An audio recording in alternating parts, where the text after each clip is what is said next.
Αθηνή Εμπορίου είναι μια πρωτοβουλία για την ενεργοποίηση της ΣΤΟΑ των εμπόρων, μια ΣΤΟΑ η οποία βρίσκεται στο κέντρο της Αθήνας, στο Σύνταγμα, και παραμένει ανενεργή για περίπου 10 χρόνια. Η ΣΤΟΑ αυτή ανήκει στο Ταμείο Εμπόρων, το οποίο μετακόμισε πριν από 10 χρόνια στην Οδό Ακαδημίας, μετακόμισε στα γραφεία του, και ο χώρος αυτός παραμένει κενός, δεν έχει καμία εμπορική δραστηριότητα για πάνω από 20 χρόνια.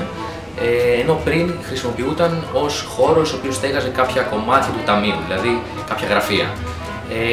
Πήραμε αυτό το χώρο γιατί τον θεωρούμε ένα κομβικό κομμάτι της πόλης, δηλαδή ένα κομμάτι το οποίο ενώνει το Σύνταγμα και περιοχές με μεγάλης κλίμακας χαρακτηριστικά, με μια περιοχή η οποία έχει χαρακτηριστικά μικρότερης κλίμακας, πολύ πυκνές δραστηριότητες εμπορικές, μικρούς εμπόρους, τεχνίτες, που είναι το εμπορικό τρίγωνο. Ξεκινήσαμε με ένα ανοιχτό κάλεσμα σε όλες τις νέες δημιουργικές ομάδες, από αρχιτέκτονες, καλλιτέχνες, να δούνε τι μπορούν να κάνουν για τα 12 καταστήματα που παραμένουν κλειστά τα τελευταία 10 χρόνια.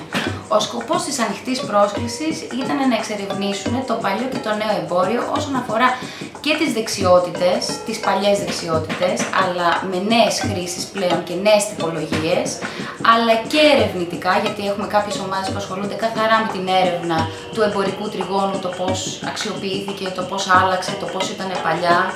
Και πλέον μπαίνουμε σε μια νέα φάση προτάσεων που είναι αρκετά διαφορετικές με το τι υπήρχε παλιότερα σαν δεξιότητα, αλλά χρησιμοποιώντας πάντα την παλιά δεξιότητα.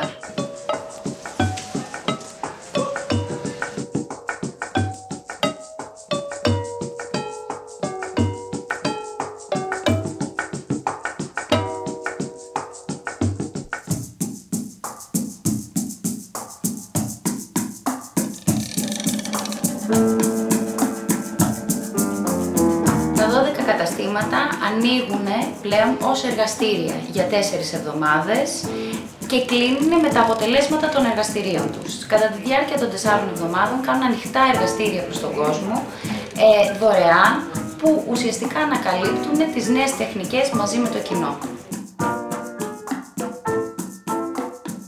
Το InfoPoint στήθηκε και μένει ο κεντρικός χώρος της έκθεσης, το σημείο συνάντησης των ομάδων και του κοινού, αλλά και το σημείο όπου θα οργανώνονται διάφορα εργαστήρια ανεξάρτητα από τα εργαστήρια των καταστημάτων. Στήθηκε και σχεδιάστηκε, αλλά και κατασκευάστηκε από υλικά τα οποία βρήκαμε στο χώρο, και η μορφή που θέλαμε να του δώσουμε είναι ενός αμφιθεάτρου, το οποίο θα χρησιμεύει για συζητήσεις αλλά και συναντήσεις των ομάδων και του κοινού που ανταποκρίνεται στα καλέσματά μας για τα εργαστήρια. Γενικά υπήρξε μεγάλη συμμετοχή, ο κόσμος ανταποκρίθηκε πάρα πολύ σε αυτά τα καλέσματα, ήταν πολύ μεγάλο ενδιαφέρον. Ειδικά τα Σαββατοκύριακα η ΣΤΟΑ μεταμορφώθηκε σε έναν πάρα πολύ δημιουργικό και παραγωγικό χώρο στο κέντρο της Αθήνας.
Είμαστε οι Φούλμη.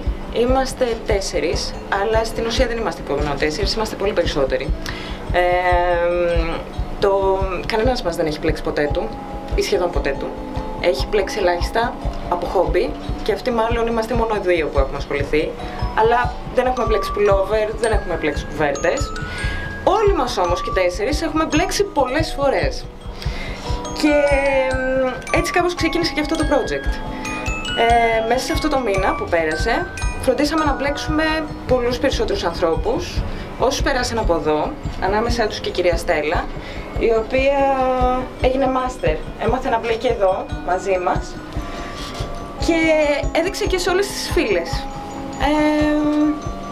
Αυτός ήταν και στόχος, με μια πολύ απλή τεχνική, να μπλέξουμε ανθρώπους, νήματα, από διαφορετικά υλικά και να μπλέξουμε ένα δωμάτιο, να μπλέξουμε λέξεις, να μπλέξουμε ανθρώπους, να μπλέξουμε εικόνες και να έχουμε μέσα σε ένα μήνα ένα αποτέλεσμα.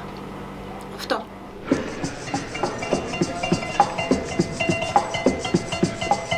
Είμαστε η ομάδα Μέσο, αποτελούμαστε από 8 διαφορετικούς ανθρώπους από τελείως διαφορετικά backgrounds. Αποφασίσαμε να δουλέψουμε πάνω στο αθηναϊκό μοτίβο, να το αναλύσουμε, να το αποδομήσουμε και να το επαναπροσδιορίσουμε. Αυτό που βρήκαμε εμείς ενδιαφέρον είναι το γεγονός ότι στην Αθήνα, η οποία είναι μια χαότης πόλη, μπορεί κανείς να βρει στοιχεία όπως τα μοτίβα, δηλαδή συγκεκριμένα και γεωμετρικά. Μες στην ομάδα μας έχουμε ανθρώπους που ασχολούνται με μουσική, έχουμε πολιτικούς μηχανικούς, γραφίστες, γραφιτάδες. Το σύνολο των επεμβάσεων στο χώρο πραγματοποιήθηκε με υλικά κατά 99% τα οποία αφαιρέθηκαν στο χώρο. Για παράδειγμα εδώ πέρα, από τις δύο διαστάσεις, σχηματίζεται κάποιο ανάπτυγμα, το οποίο στη συνέχεια αναδιπλώνεται και προκύπτει ο τελευταίος γεωμετρικός όγκος. Για μας ουσιαστικά ήταν ένα πείραμα με αφορμή τον χώρο αυτό. Θέλαμε να ενεργοποιήσουμε αρχικά το μαγαζί, μετατρέποντάς το σε ένα προσωρινό εργαστήριο και μετέπειτα τη γύρω περιοχή και ουσιαστικά θέλαμε να το κάνουμε χρησιμοποιώντας ο καθένας την ειδικότητά του. Είτε τις οπτικές τέχνες, είτε την επικοινωνία, είτε την εικονογραφία, είτε την κατασκευή και τη φωτογραφία και να δημιουργήσουμε μια ωραία μίξη για να δούμε πόσο ενδιαφέρον αποτέλεσμα μπορεί να προκύψει από αυτό. Ναι, αυτό που ήταν ενδιαφέρον είναι ότι δεν υπήρχε σαφές χρονοδιάγραμμα πώς θα λένε τα πράγματα και ξέρω, με ποιο τρόπο.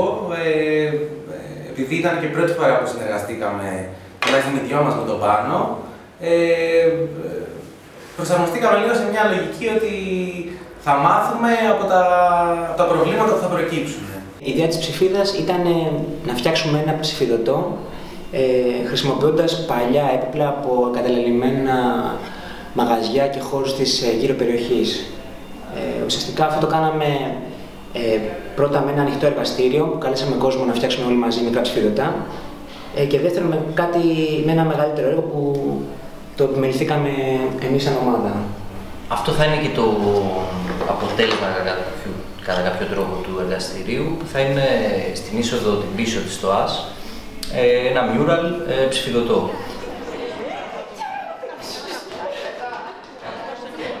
Εμείς είμαστε η ομάδα Οπερό, μια ομάδα όπερας, που ήρθαμε εδώ στη ΣΤΟΑ εμπόρων σε αυτό το μαγαζί για να εξερευνήσουμε μαζί με διάφορους καλλιτέχνες και μαζί με τον κόσμο το θέμα του φόβου.